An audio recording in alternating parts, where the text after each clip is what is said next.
kulanti wanaagsan meel kastoo aad joogtaan maanta waa axad taariikhduna waa 5 bisha maarso 2023 daawadayaal barnaamijkan waa kii labaad ee nadaara show iyo videoga daqiiqada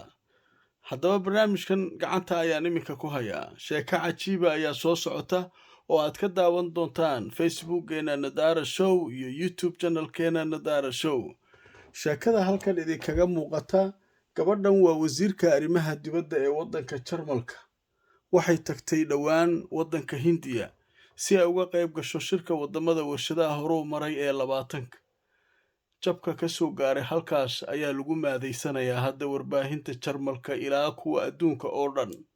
sidoo kale shirkii ka dhacay Hindiya waxa ku adkaaday Shiinaha iyo Ruushka ayaa la leeyahay reer galbeedkii waa lagu soo jabiyay sidee wax u jiraan waxyaabo badan oo imika la soo fagayo shirka oo dhamaaday maalmo ka hor ayaa hadda aan idin hayaa oo aad u xiiso badan daawadayaal goordhow ayaad ka daawan doontaan facebookgeena nadaara show iyo youtube channelkeena nadaara show labadaba daqiiqada kadib ayaan soo gelin doonaa hadda ayaan gacanta ku hayaa nabadgelyo